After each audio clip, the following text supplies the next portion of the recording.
창세기 18장 1절에서 15절까지 우리 한 목소리로 함께 봉독합니다. 여호와께서 마므레의 상수리 나무들이 있는 곳에서 아브라함에게 나타나시니라. 날이 뜨거울 때에 그가 장막문에 앉아 있다가 눈을 들어본즉 사람 셋이 맞은편에서 서 있는지라. 그가 그들을 보자 곧 장막문에서 달려나가 영접하며 몸을 땅에 굽혀 이르되 내 주여 내가 주께 은혜를 입었사오면 원하건대 종을 떠나 지나가지 마시옵고 물을 조금 가져오게 하사 당신들의 발을 씻으시고 나무 아래에서 쉬소서. 내가 떡을 조금 가져오리니 당신들의 마음을 상쾌하게 하신 후에 지나가소서. 당신들이 종에게 오셨음이니이다. 그들이 이르되 내 말대로 그리하라. 아브라함이 급히 장막으로 가서 사라에게 이르되 속히 고운 가루 세 스아를 가져다가 반죽하여 떡을 만들라 하고 아브라함이 또 가축대 있는 곳으로 달려가서 기름지고 좋은 송아지를 잡아 하인에게 주니 그가 급히 요리한지라. 아브라함이 엉킨 젖과 우유와 하인이 요리한 송아지를 가져다가 그들 앞에 차려놓고 나무 아래에 모셔 섬에 그들이 먹으니라. 그들이 아브라함에게 이르되 내 아내 사라가 어디 있느냐. 대답하되 장막에 있나이다. 그가 이르시되 내년 이맘때 내가 반드시 내게로 돌아오리니 내 아내 사라에게 아들이 있으리라 하시니 사라가 그 뒤 장막문에서 들었더라. 아브라함과 사라는 나이가 많아 늙었고 사라에게는 여성의 생리가 끊어졌는지라. 사라가 속으로 웃고 이르되 내가 노쇠하였고 내 주인도 늙었으니 내게 무슨 즐거움이 있으리요. 여호와께서 아브라함에게 이르시되 사라가 왜 웃으며 이르기를 내가 늙었거늘 어떻게 아들을 낳으려 하느냐. 여호와께 능하지 못한 일이 있겠느냐. 기한이 이를 때에 내가 내게로 돌아오리니 사라에게 아들이 있으리라. 사라가 두려워서 부인하여 이르되 내가 웃지 아니하였나이다. 이르시되 아니라 내가 웃었느니라. 아멘. 할렐루야. 하나님의 은혜가 오늘 새벽에 하루의 첫 시간을 주 앞에 드리는 우리 믿음의 가족들에게 함께 하시기를 예수님의 이름으로 축원합니다.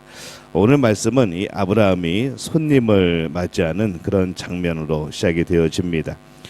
앞부분에 이 17장에서 하나님께서 이 하나님 앞에서 그가 살게 될 것, 이 언약 가운데 살게 될 것을 말씀을 합니다. 이 오늘 말씀은 하나님 앞에서 살아가는 이 모습이 어떠하였는가, 이것에 대해서 성경이 기록을 하고 있습니다. 이 뜨거운 태양이 내릴 쬐는 어느 날 아브라함이 앉아 있는데 길손이 나그네가 그 앞에 서 있는 것을 봅니다. 말씀의 2절에 보면은 눈을 들어본즉 사람 셋이 맞은편에 서 있는지라.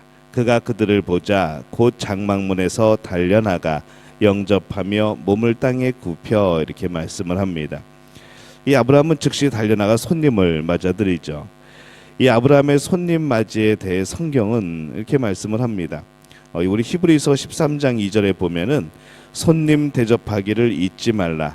이로써 부지 중에 천사들을 대접한 이들이 있었느니라. 이렇게 이제 히브리서에 이들에 대해서 기록을 합니다. 이 여기서 말씀하는 사람들이 이 아브라함과 이 롯을 말하고 있는 거죠. 이 아브라함의 손님 맞이 자세가 매우 겸손합니다. 3절 말씀에 보면은 이르되 내 주여 내가 주께 은혜를 입었사오면 원하건대 종을 떠나 지나가지 마시옵고 이렇게 말씀을 합니다. 여기서 이 주여라고 부릅니다. 이 주는 하나님에 대한 호칭일 수도 있고 어떤 상대에 대한 그런 존경의 표시일 수도 있습니다. 이 아브라함의 손님 중 한 명을 언제부터 이 주 하나님으로 인식을 했는지는 그 시점은 잘 모르겠지만은 그가 처음에 모르고 그렇게 맞아들였지만은 결국 그는 어떤 것을 깨달았던 것 같습니다.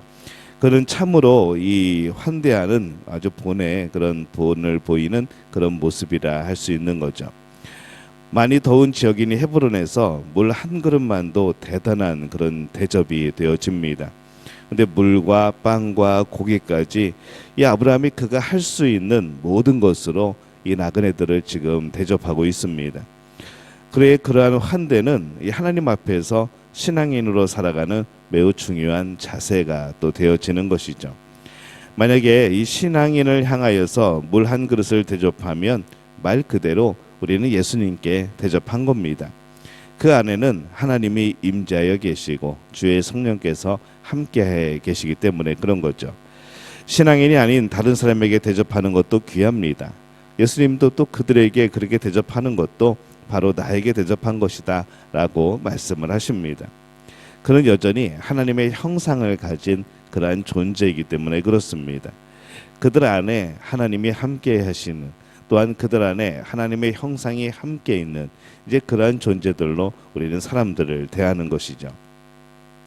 이 살아가면서 만나는 수많은 사람들은 우리가 환대를 베풀 수 있는 수많은 또 기회가 되어집니다. 외적인 연약한 사람만이 아니라 마음이 연약한 사람에게도 긍휼을 베풀고 환대를 베풀 필요가 있는 것이죠.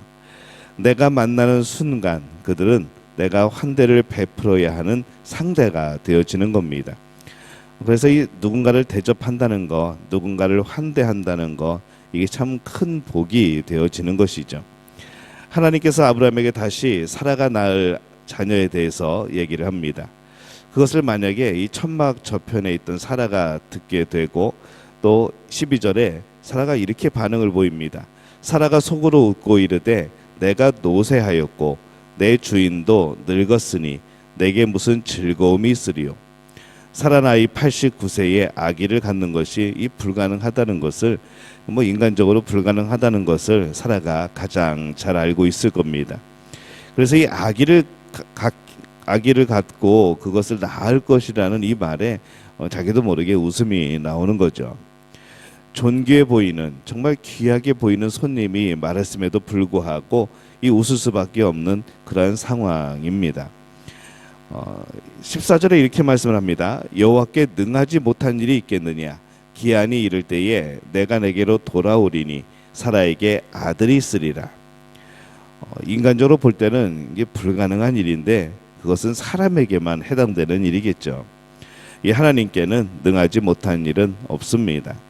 그래서 이 신앙인으로 살아간다고 하는 것은 혼자 살아가는 것이 아니라 내 지혜의 한계, 내가 생각할 수 있는 생각의 한계 속에서 살아가는 것이 아니라 하나님의 백성으로 하나님과 함께 살아가는 것이죠.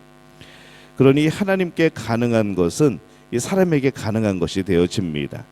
능력이 하나님께 나오지만 우리도 그 능력을 경험할 수 있는 것이죠.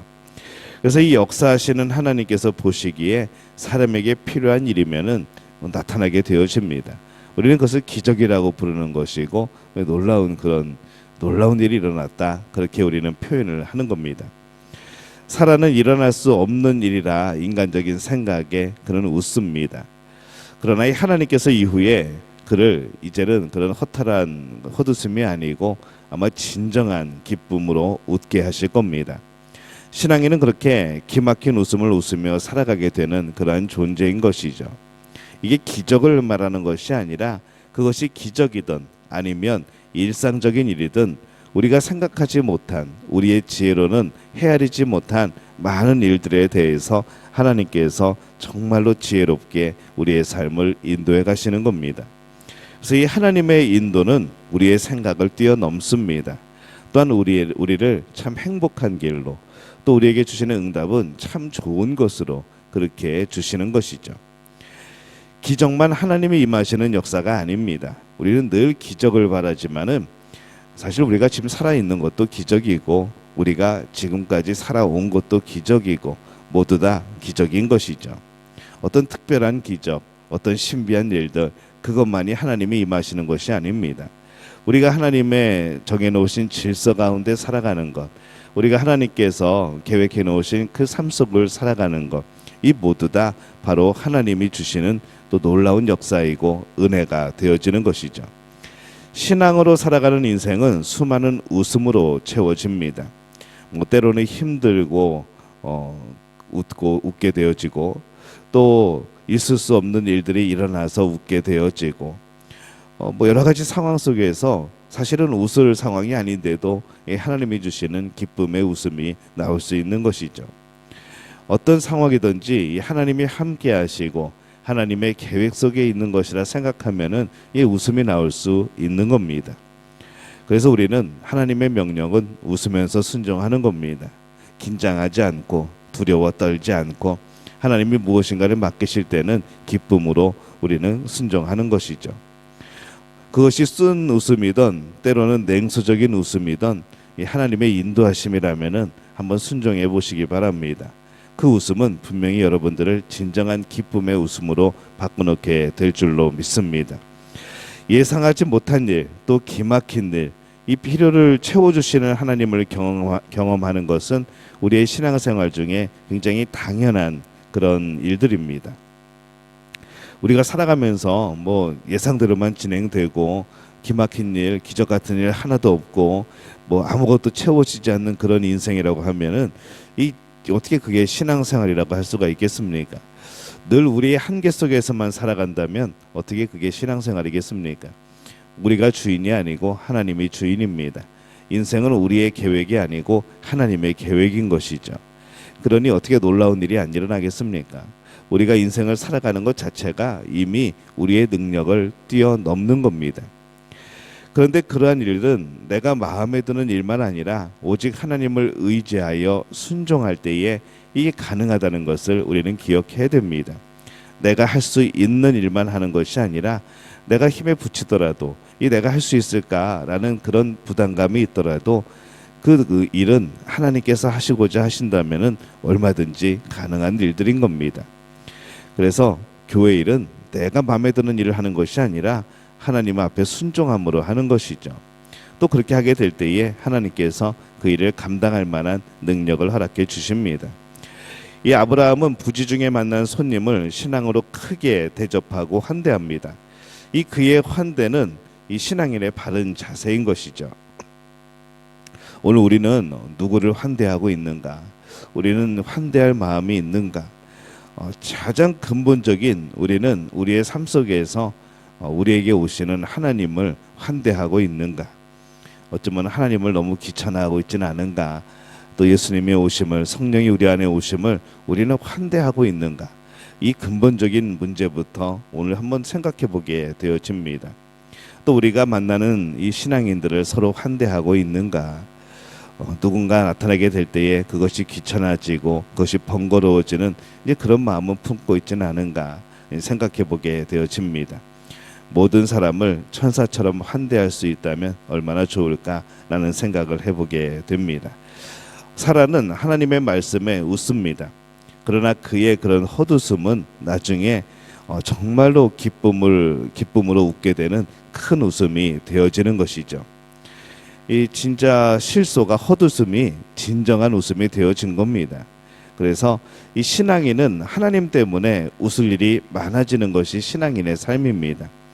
하나님 때문에 웃게 되는 일, 하나님 때문에 살만 나는 일, 하나님 때문에 행복한 일, 또 어려움 속에 있어도 또 하나님 때문에 그 어려움 속에서도 또 웃게 되어지는 것, 이것이 우리의 신앙인의 신앙생활의 모습이 되어지는 것이죠. 여러분이 하나님 때문에 많이 웃으시기를 바랍니다. 그게 뭔가 갖춰지고 뭔가 채워지고 뭔가 해결되어서 웃는 것이 아니라 하나님이 함께 하셔서 나를 붙들고 계심에 그것이 진정한 마음속의 기쁨이 되어서 나오는 웃음. 신앙인은 그렇게 하나님 때문에 웃고 살아가는 것이죠. 만약에 신앙인으로서 겪는 이러한 우리의 기쁨과 웃음이 없다면 그것은 어쩌면은 우리가 제대로 된 신앙의 길을 가지 않은지 또 우리가 점검할 필요도 있다 생각이 듭니다. 때로는 헛웃음이든 때로는 진정한 웃음이든 하나님의 말씀을 듣고 그것에 따라서 반응하며 살아가는 것, 이것이 우리들의 모습입니다. 뭐 수많은 일들이 있겠죠. 우리에게 수많은 그런 사건들이 벌어질 겁니다. 그러나 그것을 하나님 안에서 해석하고 하나님 안에서 또 우리가 그것을 바라보면 하나님의 계획이 보이고 또 하나님의 뜻이 그 안에 발견되어지고 하나님의 손길이 나를 붙들고 있다는 믿음이 세워지고 그러면 당연히 웃게 되어지지 않겠습니까? 우리 믿음의 가족들은 잘 웃는 분들이 되어지시기를 바랍니다. 뭐 좋은 일이 재밌는 일이 있어서 웃는 게 아니라 하나님 때문에 하나님이 함께 하심에 하나님이 우리의 놀라운 일들을 이루고 계시기에 웃을 수 있는 그렇게 늘 웃는 우리 믿음의 가족들이 되어지시기를 예수님의 이름으로 축원합니다.